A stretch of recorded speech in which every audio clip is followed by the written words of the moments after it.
Jesus profere a parábola das 10 virgens. Eu vou ler novamente, só para que fique curtido na nossa mente. Se você achou e pudesse colocar de pé. Eles fizeram uma peça nos dias atuais, trazendo para o nosso contexto, contextualizando tudo que nós estamos vivendo hoje. Amém, misericórdia. Mateus capítulo 25, do versículo 1 aqui até o versículo 13. Vou ler, a pastora leu dentro da peça, mas vamos só repetir aqui. Então o reino dos céus será semelhante a 10 virgens, que tomando as suas lâmpadas, saíram ao encontro do esposo. E 5 delas eram prudentes, e 5 eram loucas. Aqui na minha versão. Isso. As loucas, tomando as suas lâmpadas, não levaram azeite consigo, mas as prudentes levaram azeite em suas vasilhas com as suas lâmpadas. E tardando o esposo, tosquenejaram todas e adormeceram. Mas à meia-noite ouviu-se um clamor: aí vem o esposo, sai ao encontro. Então todas aquelas virgens se levantaram, prepararam as suas lâmpadas. E as loucas disseram às prudentes: dai-nos o vosso azeite, porque as nossas lâmpadas se apagam. Mas as prudentes responderam, dizendo: não seja acaso que nos falte a nós e a vós, e diante aos que vendem, e comprai-o para vós. E tendo elas ido comprá-lo, chegou o esposo, e as que estavam preparadas entraram com ele para as bodas, e fechou-se as portas. E depois chegaram também as outras virgens, dizendo: Senhor, Senhor, abre-nos a porta. E ele respondendo disse: em verdade vos digo que vos não conheço. Vigiai, pois, porque não sabeis o dia, nem a hora em que o Filho do Homem há de vir. Oremos ao Senhor. Pai querido, eterno Deus, nós te exaltamos e glorificamos o teu nome. Senhor amado, nós te adoramos, te louvamos, oramos. Foi representada aqui a tua palavra, Senhor, para a honra e para a glória do teu nome. Mas estamos também agora dispostos a ouvir a tua palavra. Nós te pedimos, Senhor, que se há alguma força contrária à tua, no nome que é sobre todo nome, nós já repreendemos toda ação contrária à tua neste lugar. Que os corações possam se voltar, Senhor, para este lugar e ouvir e entender. Mais do que só ouvir, fazer a aplicação real da tua palavra já a partir de hoje. Aquele que porventura possa não estar fazendo. Assim nós oramos e te agradecemos. No nome que é sobre todo nome, nome poderoso de Jesus. E aquele que crê, diga amém. Amém. Podem sentar. Meus irmãos, foi representado aqui com muita seriedade e autenticidade a parábola das 10 virgens. Mas eu quero fazer menção, eu vou ler, não precisa você abrir, a Efésios capítulo 4, versículo 11, que vai dizer assim: ele mesmo deu uns para apóstolos, outros para profetas, e outros para evangelistas, e outros para pastores e doutores. Esses aqui são os 5 dons chamados dons ministeriais. Apóstolo, aquele que abre igreja, hoje representado pelos missionários. Profetas, aquele que trazem a palavra, a pregação da palavra, do evangelho, a revelação de Deus para a vida da igreja. Evangelista é aquele que ganha alma. Pastor ganha alma. Pastor, evangelista é aquele que ganha alma. Pastor faz ovelha? Não, ovelha faz ovelha. Pastores são aqueles que têm a paciência para cuidar e apacentar o rebanho. Os doutores ou mestres são aqueles que Deus vai dar o conhecimento e o entendimento para ajudar no discipulado da igreja. Todos esses dons são dons dados para a manutenção, crescimento e desenvolvimento da igreja na terra. São os dons ministeriais. Pastor, tem outros dons? Tem. Dom de serviço, diácono. Tem outros dons espirituais. Mas eu estou citando os 5 dons que são chamados dons ministeriais. Daqueles que são responsáveis, sim, pela manutenção, pelo crescimento e pelo desenvolvimento da igreja de Cristo. Outros 2 também são importantes. Estou falando dos 5, que são os ministeriais. Seria um grave erro, irmãos. E é um grave erro. Pastor ou doutores que não falam da segunda vinda de Cristo. É de suma importância a igreja entender que Jesus está voltando.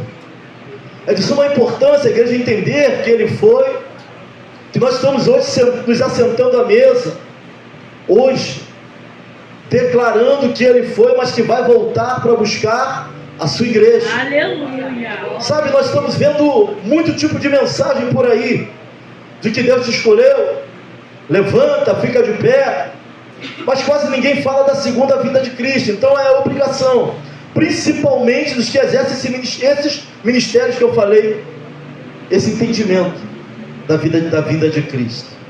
Vamos falar e pregar. Esta parábola em Mateus capítulo 25 é uma resposta a Mateus capítulo 24. Jesus está no Monte das Oliveiras e os discípulos vão perguntar: mestre, quando se sucederá tais coisas? O fim?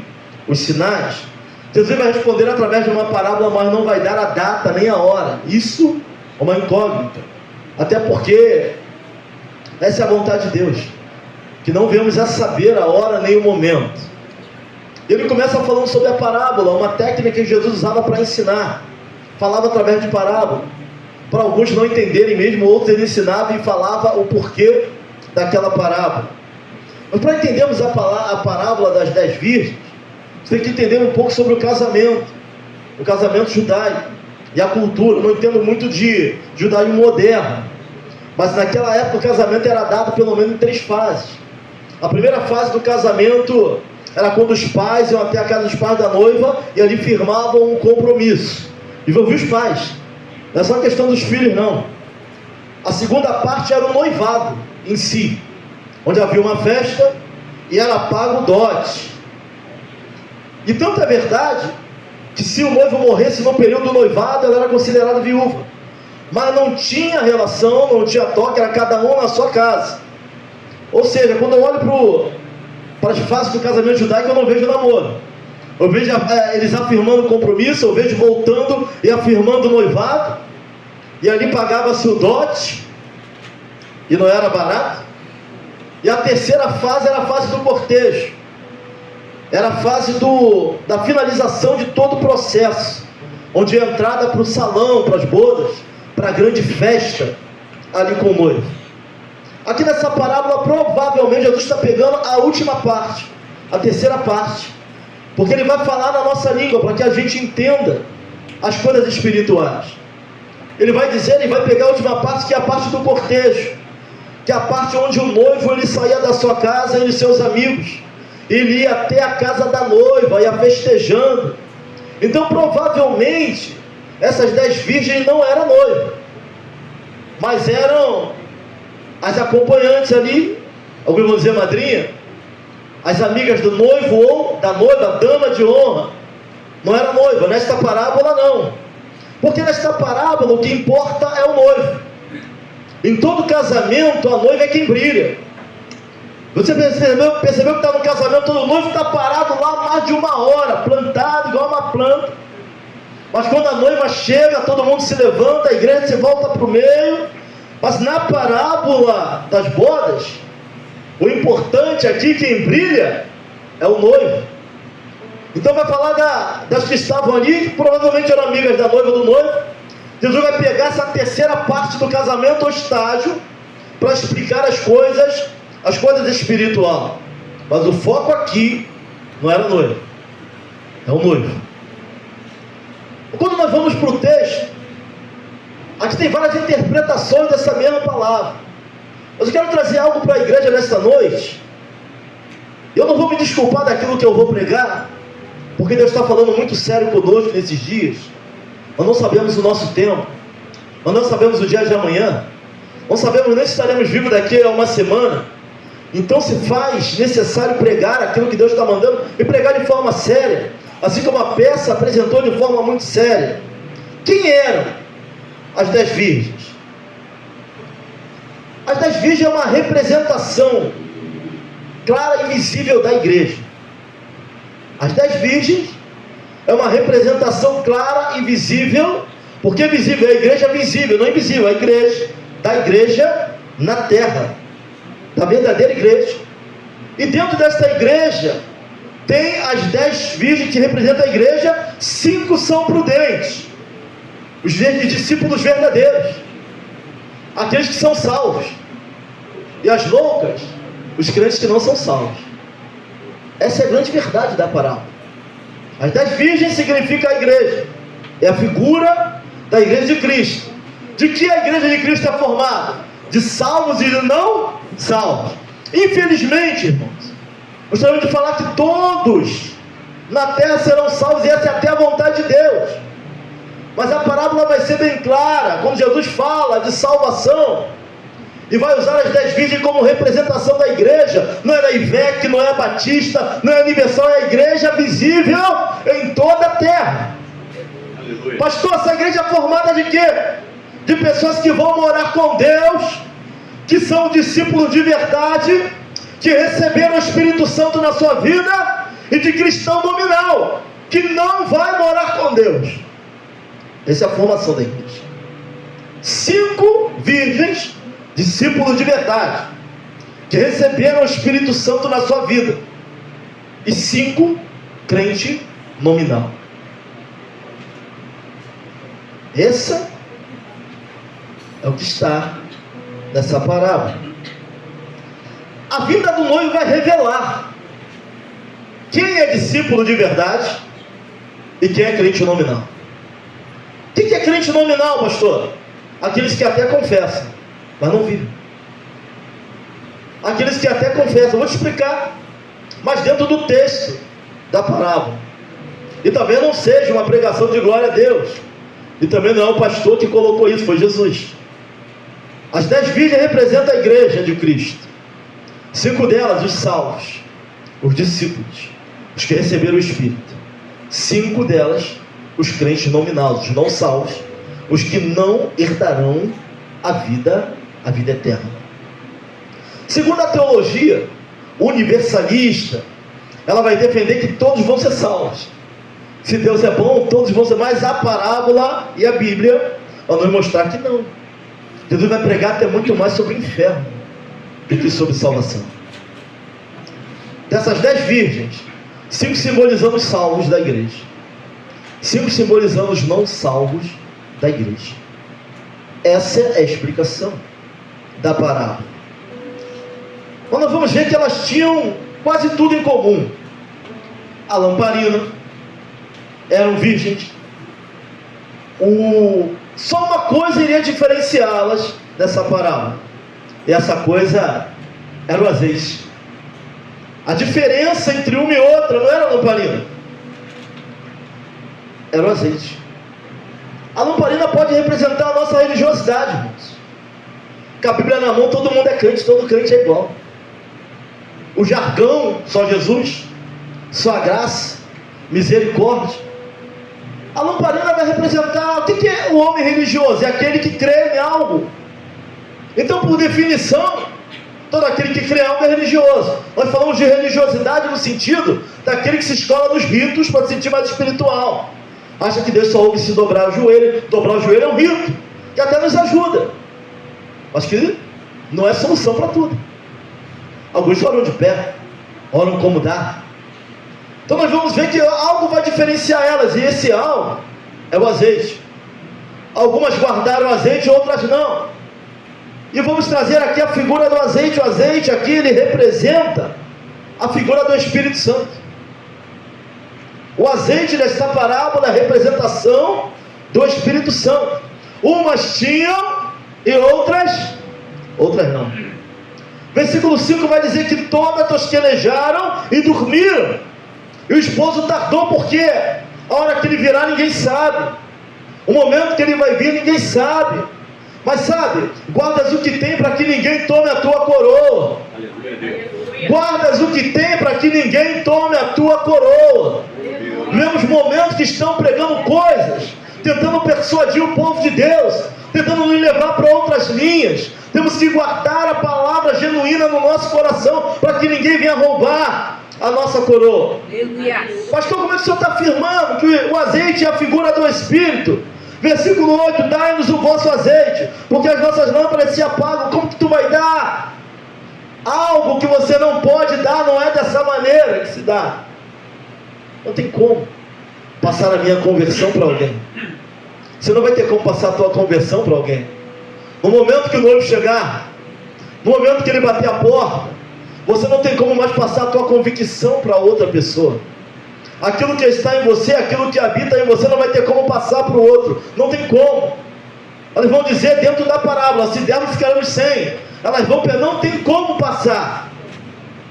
E a figura do Espírito Santo, ele é a figura do azeite dessa parábola. Versículo 12: e ele respondendo disse: em verdade vos digo que não vos conheço. Ou seja, quem não tem o Espírito Santo de Deus não pode nascer de novo. Quem não tem o Espírito Santo de Deus não pode ser nova criatura, e também não tem parte com Deus, porque para ter parte com Deus e para herdar o reino é necessário nascer de novo, é necessário ter o Espírito, é necessário o Espírito Santo habitar em mim e em você. Do contrário, não tem novo nascimento, não tem regeneração e não tem santificação. Não tem. Pode até ter lamparina, mas se não tiver o Espírito, não tem novo nascimento, não tem morar com Deus e não tem vida eterna. Essa é a verdade da parábola.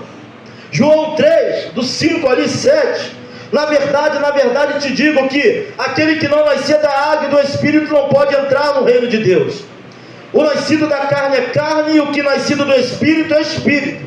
Não te maravilhes de ter dito: necessário vos é nascer de novo. Para que Jesus disse isso? Para Nicodemos, fariseu, instruído, eloquente. Sabe quantos comentários os fariseus faziam da Bíblia? Tinham muito mais de 300 comentários só da Bíblia, eles colocavam. Fariseus são os doutores da lei, os grandes intérpretes. Esse era Nicodemos. Mas Nicodemos vai observar e algo está incomodando Nicodemos: a questão da salvação. Com todo o currículo de Nicodemos, de doutor, de formado, algo estava incomodando Nicodemos a respeito da salvação. Ele vai esperar Jesus ficar sozinho, e ele vai se aproximar de Jesus. Depois você lê tranquilo em casa, João 3, a partir do versículo 5, porque ele está preocupado com a sua salvação, com tudo, com os ritos, com tudo que ele tinha. Nós podemos até seguir o credo, sabe, nós podemos até seguir o rito, nós até descemos as águas, mas sabe o que ele vai falar para Nicodemos? Nicodemos, aquele que não nascer da água, porque havia o rito de purificação. Para ser fariseu, o fariseu se santificava também através da água, do rito de purificação. Para nós existe o batismo na água, mas ele vai dizer que aquele que não nascer da água e do Espírito, não adianta só mergulhar, sabe, não adianta só descer nas águas, tem que nascer do Espírito. Aquele que não nascer da água e do alto, na versão original, não poderá entrar no reino de Deus. Aquele que não tiver o Espírito, aquele cujo Espírito não habita nele, não haverá regeneração, não tem nova criatura, não muda. Sabe, as lamparinas todo mundo tinha, andar com a Bíblia na mão todo mundo anda, falar jargão de crente todo mundo fala, mas o fato, se não tiver o Espírito, se o Espírito não habitar em vós, não habitar em mim, é impossível. Aquele que não nascer da água, pode até ter rito de purificação, sabe, pode até cumprir os dogmas da igreja, mas tem que nascer do alto. Não é só da água, é da água e do Espírito, de forma nenhuma. Pode até cumprir o rito, pode vir para a igreja todo domingo, quarta-feira, não faltar nem o culto, mas se o Espírito não habitar em vós, não tem salvação, não tem vida eterna. A parábola das 10 virgens fala da igreja na terra, e dentro da mesma igreja, não fala de ímpio. É aquilo onde a Bíblia e a palavra não chegou, não. Esta parábola é para aqueles que confessam Jesus, não é para quem não conhece Jesus. Essa parábola é para aqueles que já estão na igreja, para aqueles que dizem que Jesus é o seu único e salvador. Essa parábola é para nós, de uma igreja de salvos e não salvos, porque os salvos têm o Espírito, e os que não têm, não são, não serão. É impossível alguém herdar o reino se não tem o Espírito, se o Espírito não habitar na vida dele. Romanos capítulo 8, versículo 8 ao 9, diz assim, ó: quem é dominado pela carne não pode agradar a Deus. Entretanto, vocês estão sob o domínio da carne. Não estão sob o domínio da carne, mas do Espírito. Se de fato o Espírito de Deus habita em vocês. Ele vai falar que aquele que está sob o domínio do Espírito é o que o Espírito de Deus habita nele. Porque se não habitar, está no domínio da carne ainda. E ele vai continuar: e se alguém não tem o Espírito de Cristo, não pertence a Cristo. Isso é muito duro e é muito sério. Nós não fazemos a obra para ser salvos, mas aquele cujo Espírito habita tem prazer em fazer a obra. Fazem a obra porque são salvos, não porque querem ser. É diferente. Sabe, aqueles que têm um Espírito que habita neles, para eles não é dificuldade adorar a Deus no domingo. A visão muda. Paulo vai dizer que nós temos a mente de Cristo. O que é ter a mente de Cristo? É ter o Espírito Santo habitando nele, que te faz ver conforme Cristo via, que faz olhar para alguém, ter um amor sobrenatural para alguém que você nem conhece, que faz você perdoar quem te magoou. É ter o Espírito dentro de nós. Que isso, pastor? Isso parece besteira. Eu não sou bobão, não. É ser cristão. É ter a mente de Cristo. É ter a manifestação do Espírito em nós, inclusive na hora de ler a Bíblia, de mostrar coisas que normalmente você não veria. Mas quem tem o Espírito enxerga além, enxerga as situações. Pois quem conheceu a mente de Cristo para que possa instruí-lo? Mas nós temos a mente de Cristo. Paulo está dizendo: o Espírito de Deus habita em nós. Nós fomos regenerados, somos santificados, porque o Espírito, não fazemos porque somos bons, não tem a ver com o teu mérito, não tem a ver com a tua, minha capacidade. Pastor, que se leva a pregar quarta, domingo de manhã, passa por luta não, e como passa, irmão?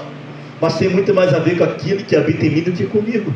Aleluia. É Ele que nos guia, Ele que nos levanta, Ele que nos faz respirar, Ele que te dá um novo ânimo, Ele que coloca um cântico novo na tua boca, no mesmo louvor. Você pode cantar o mesmo louvor todo domingo e vai cantar de forma diferente. Quando o Espírito Santo habita em nós, a nossa visão, a nossa adoração, a forma de olhar as coisas, o que para uns é o final, onde quem é a morada do Espírito sabe que não, ele sempre pode agir. E é uma parábola séria para a igreja dos nossos tempos. Sabe, lamparina todo mundo tem. Todo mundo tem. Mas a presença do Espírito é o que vai fazer a diferença entre as loucas e as prudentes. Não tem a ver só com ser compromissado. Tem a ver com ter o Espírito Santo habitando em nós. E quem tem o Espírito Santo habitando não é crente nominal. Pelo contrário, ele não vai só falar, ele vai querer viver. Ele vai ter alegria em viver, alegria em pregar o Evangelho. Sabe, é uma noite para a gente refletir sobre a obra de Cristo na cruz do Calvário. E se alguém aqui tem sintomas de crente nominal, o noivo ainda não chegou. Dá tempo. Dá tempo de buscar esse azeite que é a presença do Espírito em nós. Se alguém aqui tem traços de crente nominal, de cristão nominal, entenda que ainda há esperança, porque as portas ainda estão abertas. O noivo ainda não veio, o noivo ainda não chegou, mas ele vai chegar. E quando ele chegar, não tem mais o que fazer. Sabe, a parábola é algo tão sério. Tem gente pensando que vai ter segunda chance. Você vai ver na parábola que depois que ele fecha a porta, não tem segunda chance. Depois que a porta se fecha, ele entra com aqueles que têm o Espírito dele, com aqueles onde o Espírito habita. Não falo de perfeição, não há perfeição em nós, perfeito é ele, nós não. Mas aonde habita o Espírito, tem com ele, tem parte com ele, mesmo não sendo perfeito, mesmo errando. Paulo vai dizer que o bem que eu quero eu não faço, mas o mal que eu não quero eu faço a todo tempo. E tinha parte, mas a nossa natureza, a nossa inclinação, a nossa natureza é caída. Mas onde habita o Espírito, a salvação e a esperança de entrar no grande salão nas bodas do Cordeiro. Sabe, o noivo ainda não voltou. Ainda dá tempo de passar de cristão nominal para cristão onde habita o Espírito Santo de Deus. Aleluia. Ainda dá tempo de deixar de ser crente nominal, sabe, de só falar que é da boca para fora. Ainda dá tempo de pedir nesta noite: Senhor, vem habitar em mim, Pai. Enquanto as portas não fecham, enquanto o noivo ainda não vem, vem habitar na minha vida, Pai. Enche aquilo que eu estou precisando, Senhor. Eu quero ter a tua mente. Dá tempo hoje, irmãos. Dá tempo hoje. Isso é sério. De deixar de ser crente nominal para ser um crente cheio do Espírito Santo de Deus. De se arrepender, de nos arrependermos, de pedirmos a Deus a sua mente, de pedirmos a Deus o seu Espírito. Sabe, não devemos confiar nas nossas obras, na nossa pregação, no nosso pagar preço, no nosso falar em língua estranha, não. A meritocracia é toda dele. Devemos descansar e confiar nos méritos de Cristo. Pastor, o que é meritocracia? Mérito, melhor. Gracia, governo. O governo dele é o melhor. Temos que confiar nele, não em nós. Não é na nossa eloquência, não é na tua palavra, não é no teu submonte, não é no teu pagar preço. O mérito é dele, ele quem fez a obra. Descansa nele, irmãos. Pastor, como é que eu faço para não ser um crente nominal? Entrega o teu coração de verdade. Sabe, abre mão das tuas dores. Tem gente que está abraçada na dor que não abre o coração para Deus. Sabe, ele sofreu muito mais do que nós. Ele entende de sofrimento, ele se entregou para que nós tivéssemos vida e vida em abundância. Larga essa dor, entrega tua vida para Deus. Aleluia, Deus. Entrega de verdade, irmãos, para que Ele habite em nós, porque não sabemos o dia de amanhã. Sabe, o governo é o sistema, a meritocracia é o sistema que ele vai prezar, onde a pessoa, para conseguir algo pelo seu esforço e a sua vontade, vamos dizer que é mérito, ele conseguiu pelo esforço dele e pela sua vontade. O mérito é dele. Descanse na meritocracia do Senhor. Sabe, não se preocupa muito não, entrega na mão dele. Pastor, toda vez para mim não preocupa, não em excesso, a ponto de abalar a tua convicção de fé, não. Preocupado todo mundo está. Sonhar, quem não sonha não conquista. Mas tem preocupações aqui que estão abalando, que abalam a fé, que abala a estrutura de fé em Cristo. Aí não. Descansa no melhor governo. Ele tem o melhor governo. Aleluia. Sabe, descansa na meritocracia de Cristo. Ele é poderoso. Ele fez, não fomos nós. Não confia no teu pagar preço, não. Sabe, não confia só no teu propósito de mão. Confia no que ele fez na cruz do Calvário. Aleluia. Confia em toda a sua obra. Ele é poderoso para nos sustentar. Pastor, não sei nem se eu vou estar amanhã, pastor. A guerra é tanta, eu não sei nem se eu vou conseguir, não. Anda um dia após o outro. Sabe, coloca teus pés antes dele fazer o chão. Ele vai botar o chão para você pisar. É isso. Sabe, permita-se ser tocado pelo Espírito Santo de Deus. Tu já pensou passar a vida toda na igreja, irmãos? Chegar naquele grande dia, apartai-vos de mim porque não vos conheço. Viver como crente nominal. Sabe, eu pregava 10 anos atrás que um dia eu não ia ver o crente não praticante. Eu falei, misericórdia. Não sei se já se lembra, eu já pregava na minha juventude. Infelizmente eu vou viver para ver. Porque eu conheço católico não praticante, mas hoje tem um crente nominal. Que no nome ele é crente, mas na atitude ele não é, no gesto ele não é, na fé ele não é. Não é. Sabe, não adianta, pastor, o que vai diferenciar o crente nominal do não nominal? O Espírito Santo de Deus. Onde ele habita, salve. 5, prudente. Azeite, presença, o Espírito. 5 loucas, 5 nécias, ignorantes, 5 que não herdarão o reino, porque não tem parte com o Espírito de Deus. Essa é a palavra de Deus para nós nessa noite. Aleluia, glória a Deus. Como o teatro já pregou, eu sou todo aquilo que foi encenado. 10 virgens, a igreja de Cristo. Quem você é? Hoje, se Jesus voltasse hoje, prudente ou loucas? Representação da igreja. Dentro da igreja temos os salvos, infelizmente, e não salvos. na mesma igreja. Diferença: onde habita o Espírito e onde não habita. Onde ele habita a conversão, regeneração, santidade. Onde ele não habita, não há mudança. Só o estereótipo. Só na religiosidade. Tem até lamparina, mas não tem presença. Não tem o Espírito. É um alerta para a igreja hoje. Que nós somos essa parábola.